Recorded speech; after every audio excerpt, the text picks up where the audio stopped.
एक तरफ जहां माघ माह की शुरुआत हो गई है, भक्त गंगा तट पर एकत्रित होने लगे हैं। मान्यता है कि माघ माह के पूरे महीने मां गंगा के स्नान करने से सारे पाप धुल जाते हैं और सच्ची भक्ति से मोक्ष की प्राप्ति भी होती है। फिलहाल आज के खास कार्यक्रम में हम आपको दिखाने जा रहे हैं लखनऊ में मां गोमती की भव्य आरती और साथ ही साथ क्या कहना है जूना अखाड़े से श्री महंत और लखनऊ स्थित मनकामेश्वर मंदिर की महंत से खास बातचीत गोमती की वर्तमान स्थिति को लेकर। आइए पहले देखते हैं भव्य आरती।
मैं इस समय मौजूद हूँ लखनऊ के गोमती तट में, जहाँ पर आज गोमती माँ की आरती की गई, महाआरती। और हमारे साथ इस समय मौजूद हैं मनकामेश्वर मंदिर मठ की महंत और साथ ही साथ जूना अखाड़े से श्री महंत दिव्या गिरी जी। उनसे जानते हैं इस आयोजन का, महाआरती का क्या मुख्य उद्देश्य था और क्यों इस आरती को आज आयोजित किया गया। जी, चूँकि लखनऊ के लिए हम लोगों की हृदय रेखा है माता गोमती, और चूँकि हम लोग तो दैनिक में भी माता गोमती की आरती करते रहते हैं और मेन उसका प्रयोजन ही यही होता है कि हम लोग लखनऊ वासियों को, खासकर युवा वर्ग को कैसे गोमती जी से जोड़ें, उनकी स्वच्छता, उनकी अविरल प्रवाह के लिए बीच बीच में हम लोग स्वच्छता अभियान भी रखते हैं। जैसे कि अभी 2 दिवसीय हम लोग ने रखा था, पहले साफ़ सफाई होती है और चूँकि जब आरती जैसे एक बड़े आयोजन को करना होता है तो निस्संदेह उस तट को और उस जगह को साफ़ करना उस जगह की मांग हो जाती है। तो उसमें सारे लोग जो स्वयं सेवक होते हैं, अन्य जो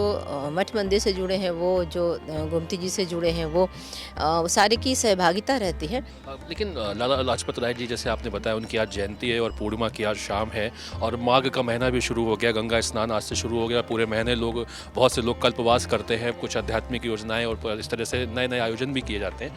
लेकिन फिर वही बात एक आ जाती है, आप बहुत प्रयास कर रहे हैं, इसमें कोई दो राय नहीं है, पर माँ गोमती की जो यथार्थ स्थिति है उसको लेकर के क्या आपको लगता है, कुछ आपका हृदय क्या कहता है, कुछ परिवर्तन वाकई हो पा रहे हैं, आपके प्रयास कुछ सफल हो पा रहे हैं, या फिर आप अकेले ही इस राह में चल पड़ी हैं?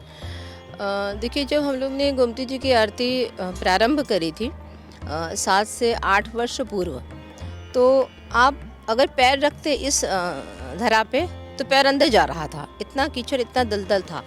तो 8 से 7 वर्षों के प्रयास से थोड़ी तो व्यवस्था उस जगह की सुधरी। कहने का तात्पर्य ये है कि एक व्यक्ति अगर इकाई के रूप में अपनी जिम्मेदारियों को शामिल करता है गोमती जी के में, चूँकि देखिए जब गोमती जी की आरती या न्यूज़ में या अन्य मीडिया के माध्यम से लोग सुनते हैं तो थोड़ा तो जागरूकता बढ़ती है। तो अगर जैसे धार्मिक संस्थान ही, हम बहुत बड़े स्तर पर नहीं जाना चाहते, वैसे तो बहुत बड़ी जिनकी जिम्मेदारी है वो थोड़ा कम इंटरेस्टेड होते हैं और मुझे नहीं लगता है अंदर की क्या दिक्कत है जो उस पर पूर्ण रूपेण काम नहीं हो पाता है। पहला जिम्मेदारी तो सरकार की है, अन्य फिर पब्लिक के माध्यम से अलग अलग होते हैं, कैसे आप उनको जोड़ पाते हैं, कैसे आप उनमें इंटरेस्ट ला पाते हैं, वो एक अलग का विषय होता है। परंतु मेरा एक राय रहेगा और मुझे लगता है अगर ये थोड़ा फॉलो अप हो पाए तो अब जिस मंदिर के सामने गोमती जी हों उतने स्थल की उसको जिम्मेदारी दी जाए, उसकी स्वच्छता को लेके और उसके अविरल प्रवाह को लेके। तो मुझे लगता है थोड़ा सा जागरूकता हाँ, जिस प्रयास को हम लोग लेके चल रहे हैं उसमें बढ़ोतरी होगी। एक आखिरी सवाल, और मैं चाहूँगा कम शब्दों में हमारे दर्शकों को ये संदेश माघ के महीने में किस तरह से वो आध्यात्मिक अपनी चेतना को बढ़ाएं और कैसे माँ गोमती नदी और सबके लिए। हाँ, देखिए चूँकि ये पौष की पूर्णिमा है और आज के दिन से 1 माह तक जो हमारा एक सांस्कृतिक और धार्मिक आयोजन होता है वो कल्पवास का होता है। जैसे मथुरा है और सारे तीर्थ पे व्यक्ति रुकते हैं और वहाँ पे जाते हैं, काशी अन्य स्थल पे भी जाते हैं। तो एक जो इतिहास के तौर पे आप जाएंगे तो आदि गंगा गोमती जी हैं, आप उनकी स्वच्छता को पहले आप प्रेफरेंस दीजिए। वहाँ पे आप कुछ भी सूक्ष्म रूप से सफाई करें और जो लोग सुबह में स्नान नहीं कर पाते हैं उठने के बाद, वो इस माह बिल्कुल नहीं, मैं आपकी बात समझ रहा हूँ। आप देख रहे हैं ये एक संत की पहचान है, ये एक महात्मा की पहचान है और वाकई में हमारे देश की पहचान इन्हीं संतों से है। आप देख रहे हैं किस तरह से उनको शारीरिक समस्या है, फिर भी इतनी ठंड में माँ गोमती के तट पे किस तरीके से अकेले दम पर पे जो भी वो करने का प्रयास कर रही हैं माँ गोमती के लिए, खास तौर से सनातन धर्म के लिए, अध्यात्म के लिए, ये हम सब के लिए प्रेरणा का विषय है। और कहीं ना कहीं हम सबको एक साथ हो करके इस आध्यात्मिक चेतना को और माँ गोमती नदी की जो स्वच्छता है, जो सफाई है, उसके विषय में सोचने का जरूर प्रयास करना चाहिए। कैमरा पर्सन शैलेंद्र के साथ शिवम तिवारी, जनमत न्यूज़, लखनऊ। तो आपने देखा कि क्या कहना था श्री महंत का और कितनी जरूरत है मां गंगा, मां गोमती नदियों के साथ साथ सभी नदियों की साफ सफाई की। फिलहाल हमारी इस खास पेशकश में इतना ही। नमस्कार।